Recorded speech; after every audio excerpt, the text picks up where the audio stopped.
Hello guys, today I've got Cudy P2 router and I'm going to show you how to remove the SIM card from your router.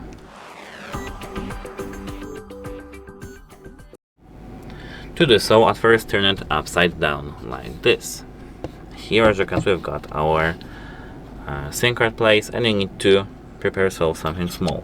For example, like this. Here you need to push this SIM card down. You can do this with your nails, but I've got two small nails to do so. Okay, let me try it with nails.